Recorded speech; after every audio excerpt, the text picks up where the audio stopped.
microphone there and get that up there. County Commissioner John Henry is with us today. How are you doing today? I'm good. How are you? Well, I'm hoping maybe we see some rain out of this stuff out there. We could use a little bit. Yeah, some are cool. I'll take cool too. A rain would be great, but a cool down would be nice. Yeah, well, it must be getting ready for Fair Week because that's why we're up over 100 degrees with our temperatures around here. Yeah, exactly. Yeah. So, well, good. County Commission met yesterday, and we did. You want to start with that, or do you want to start with Jason? Jason Burns is here. No, I'll start actually with Jason because that's a lot of it. I mean, the first part of our commission meeting was awarding the IFB RFP bid awards for the county South Loop. I know, right, Southeast Loop. So we've been talking about those a lot, and I thought, well, rather than me try to explain it again, I would bring the expert in so he could explain it correct. And everyone could understand. And it's been a big topic out there. A lot of folks are interested in it, understanding how it's going to work, how they connect, where they're connecting to. You've asked me some hard questions that I have no idea what the answers are. So, and Jason, I can't remember those questions. So that's good. They must not have been that hard. Right? Don't jog your memory. Yeah. So I thought I'd bring him in. He could go over this Southeast Loop Phase 2 and kind of catch up on all the loops and what we got going on out there. Yeah. We've got all kinds of things going on. The Southeast Loop we just awarded as Phase 2 of 4. They've been working real hard on design. We've got an engineer that we've tasked, and sorry for my voice is more a little scratchy. They're widening and expanding, lengthening, and it's really going to be a cool deal when we get it all done, because what the overall goal of this is to have a connecting loop all the way around Carlsbad and southern Eddy County, which is really going to improve our, ability to move around the county, our access and egress. And I mean, if you think about it, you go to Lubbock, you go to anywhere, and they got these loops all the way around to be able to get around and get off, and that's kind of what we're wanting to do in Carlsbad. And Carlsbad's real bad about having a one-lane thoroughfare through town, and that's the only way to get from north to south. And so we're trying to open this deal up a little bit and get people more around. So the Southeast Loop was just awarded. It was just a hair over $10 million. It's a substantial project. We had a local contractor win it, so we're always happy about that.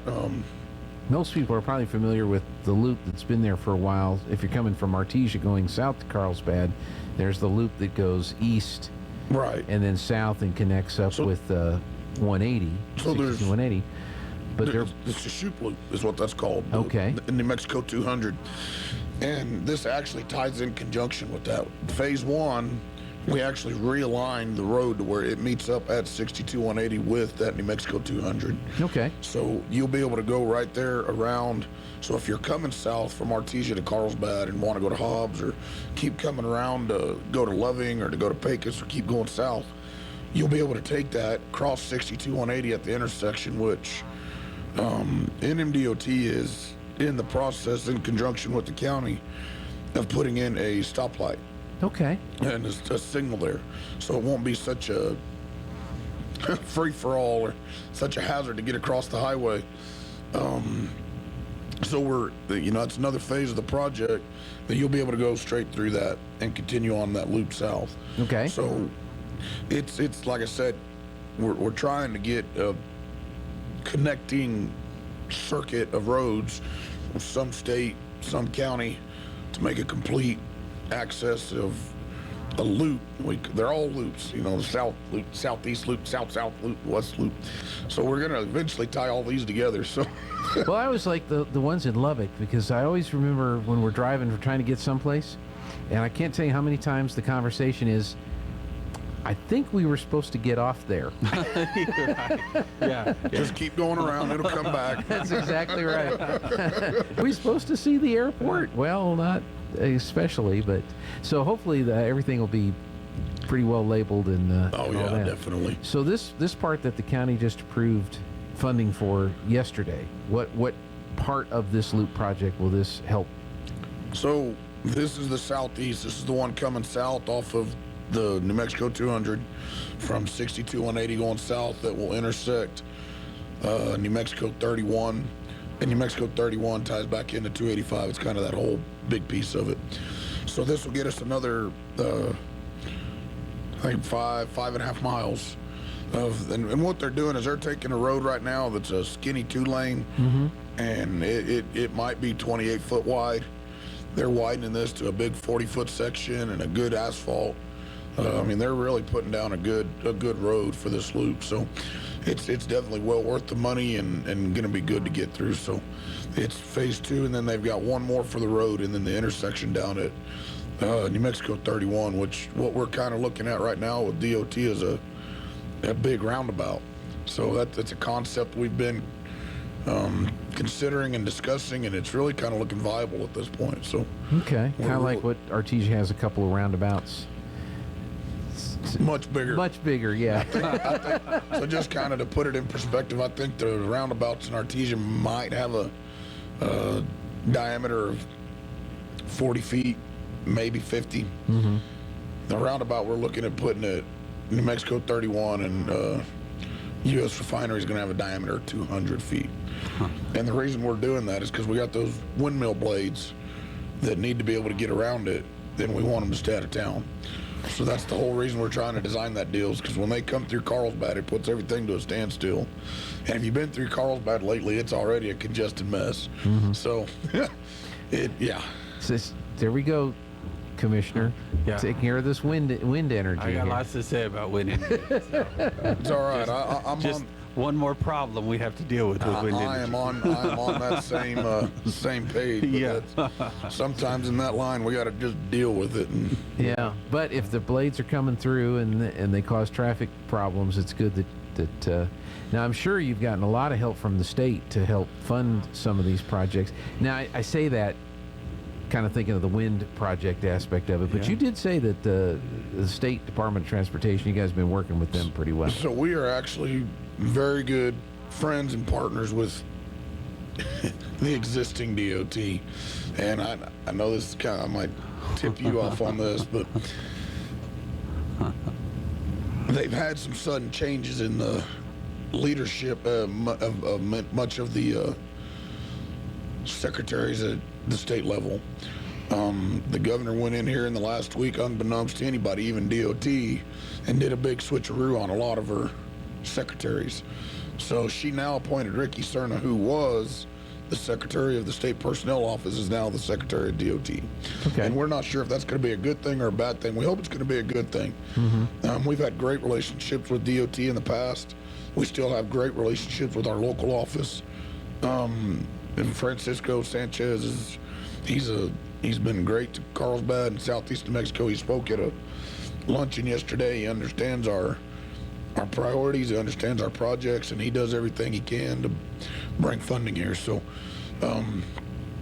local office, yes, and up until Monday to be determined. We'll report back. So we're not real sure why this was done in the manner that it was done, but we have our speculations. Yeah. And it's coming up election season, so that's kind of what we're thinking, and we'll see what happens. But DOT has been to date great to work with and been really helpful, and we just appreciate all they do. So it's our local office is definitely great. So what's your anticipated timeline on this next phase of the project that just got approved? So we do have some state funding on it. As they do this, their deadline is going to be March. So we awarded it, and it's got to be completed by March for the funding aspect of it. So we think the contractor's going to be able to get in there and get it done. We're going to be looking at a beginning March into February type deadline. So it does have a significant amount of material, and it'll be a good challenge for them to get done. But I take it the right-of-way's already been acquired. Yes, and they already went through the hoops, and that's been one of the holdups on this, is trying to get a right-of-way acquired.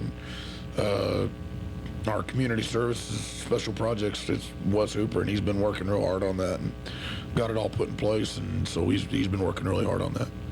Do these types of expansions, do they have like a third lane turn lane, or is it pretty much just real nice wide 2-lane with some limited? It kind of depends on the design. They try to get it wide enough that they have that middle lane. I prefer a lot of the middle lane, but they are definitely wider. And they take these lanes from usually a 12-foot with no shoulder to a 14-foot with a 6-foot shoulder. So that really kind of widens the deal out and gives the trucks and traffic plenty of room to get around and do their deal with passing lanes, and so it is nice. Yeah, and I'm sure the cities, Artesia, I don't think it's as big of a problem as it is in Carlsbad. You mentioned that Carlsbad, the only way from one end of town to the other is right through the middle of town. Right through the middle of town. I'm sure Mayor Janway is just like, when you starting? He actually really is. The one he's more anticipating besides the Southeast Loop is the West Loop. And the West Loop is one that I'm ramrodding in a... So that one will go, as you're coming south from Artesia, you could cut off before that and go around the Happy Valley Loop. It'll cut off there, and it goes straight across kind of that southwestern portion of the foothills of those, and dumps you out at the industrial park right on 62 180 headed to El Paso. Okay. So that one's going very well. We've got 3 or 4 different pieces of that going on all at the same time, and we're hoping that one will be done by December. Okay. So we're pushing that one fast and furious, and it's moving along very well. So that's great. And then you mentioned Happy Valley. I think I've seen some stuff from Jerry. There's some work going to be done in Happy Valley. yes, on the park. Yeah. So we just put a plan together. We had a public meeting last week with the community there. Happy Valley Park has been I want to say neglected, but Happy Valley Park's been neglected, and it's kind of really fallen to a state of disrepair. So it provides us an opportunity to improve. So we've got a plan. We took some options to the community there. We had a real good meeting last week, and they're going back and going to kind of put those ideas together on a board and see which one we like. But we are going to be coming very soon to start building and rebuilding a park in Happy Valley. It's going to be real nice. It's going to be something to be proud of. So we're looking forward to that. Well, there's been a lot of growth and expansion and new construction and everything in that whole part of either Carlsbad or Eddy County, right? Yeah, right there where he's talking. I mean, right in Happy Valley, you've seen a new development pop up real fast, real nice one. Yep.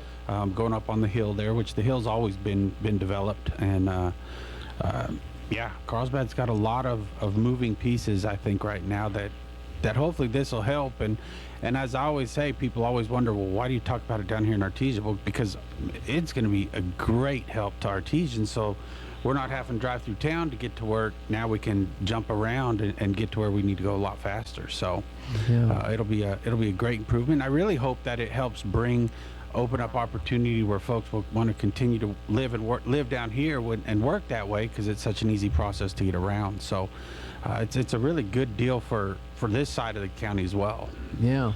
And Jason, I know since you've been on, I kind of joked with you when you came in, you're the road guy. Road guy. And but that has been a very important project for the county for a number of years now. I mean, you kind of started with having the county make sure that we find out where we are beyond just everybody calling up and saying, hey, we got a bunch of potholes out here, to starting to really fix the roads, if you will, around Eddy County.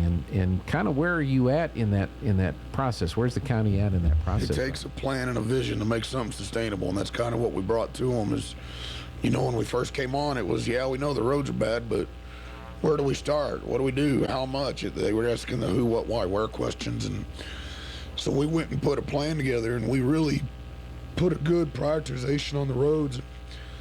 And I can tell you, last year and even into this year, we've got 1,240 miles of road. 830 of them are paved. Last September, we had done 690 miles of roads between blading, paving, reconstructing, and we spent some money, and we really got our PQI and our quality back up to where we got a handle on it and something that we can control and maintain. Since then, we've gotten in our groove, and up to this year, I know we're on track to do another 100 miles of road every year. So, I mean, we're really moving. We're in our local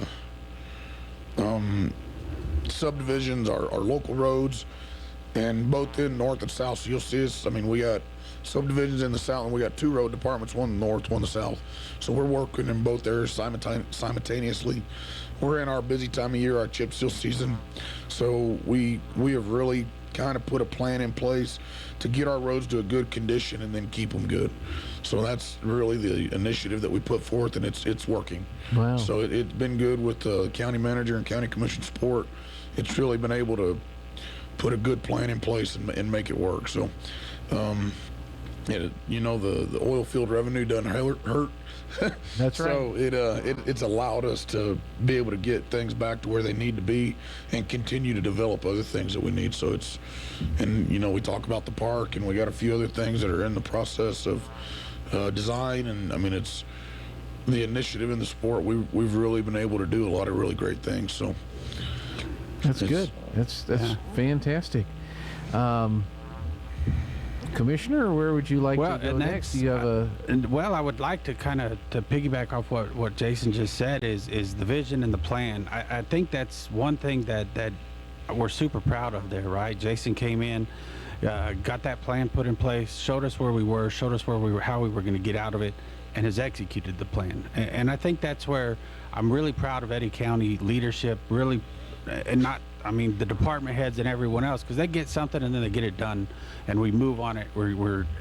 I know it's not always, I always say that it's not at the pace some folks out there would like it, because we still get calls, well, you keep saying the roads are good, mine's garbage. Okay, well, as he said, I mean, there's what'd you say, 1,230 miles. Yeah, so that's a few, and we can't get them all done tomorrow. So we're getting there, but I think overall what I hear in the public is, hey, when we call in, at least it gets taken care of.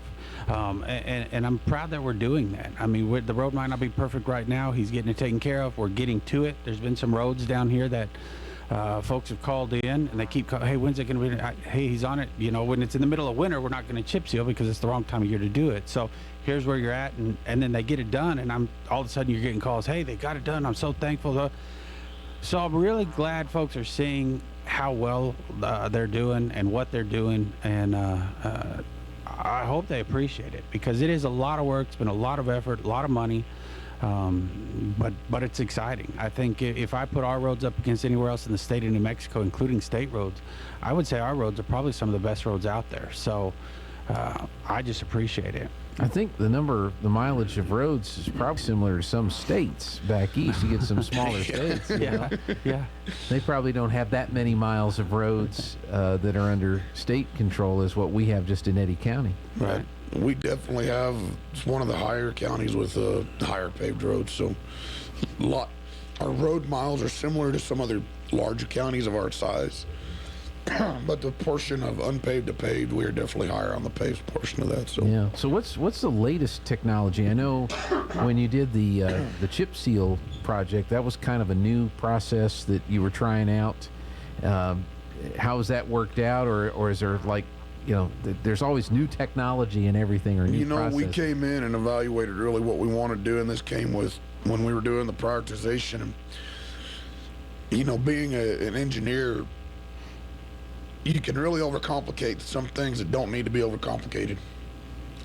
And when you put road engineering practices to the roads that we see with the traffic and the weights and the easels and the loads, you can't design, and I mean you can, but you'd have 6 to 8 inches of asphalt on every road in the county. That's obviously impractical. Mm-hmm. So what we came in and did is said, hey, we've got to do something that can hold a road that we can maintain in-house. So that's where we came up with chip seal. Chip seal is one of those oldest and greatest tricks in the book. And it's kind of like windmills. I like to compare it to windmills. There's a reason windmills have been around for 500 years. Mm-hmm. You just can't improve on them. Right. And chip seal's kind of the same deal. It's cheap, it's fast, and it's easy. So, and that's the 3 points that we come in with. We know that when we do a road and we go repair it and we chip seal it, that we've only got 5 to 8 years with it. We're going to watch it, and we put it right then back on the schedule for 5 to 8 years, knowing that, hey, we're going to do this again in 5 to 8 years. And if it holds up longer, great. But we chip it We keep oil on it. We keep it in the other deal good about chip seals is flexible, so as the traffic goes on it kind of flows with the traffic. But that's the whole deal is in 5 to 8 years, well, we'll go out there and just redo what we did do it the first time. We mill it back in and re-chip it because it's something that's cheap, fast, and easy that we can do in-house. Yeah. So that's what we did is we put a practice down that's maintainable in the county in-house that we've really gotten good at and perfected for, minimum cost.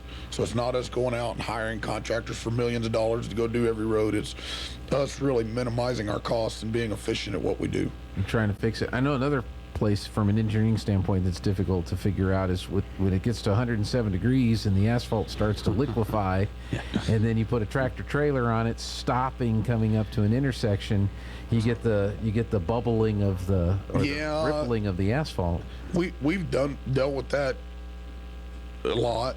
What we've been trying to do there is when we come up to those intersections where we know we're going to have that, is we've actually gone out and paved 4 inches of asphalt at those intersections. So as they come up, they're on asphalt, and then we chip over it. So when they're on the straightaway and they're just driving, you're just on chip seal, the road will hold that up.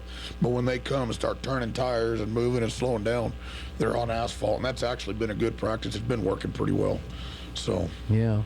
And then striping is a part of what you do. Not all roads get striped, but some areas you stripe a little bit. Yeah, we hadn't had very good luck with striping here lately. But, oh no!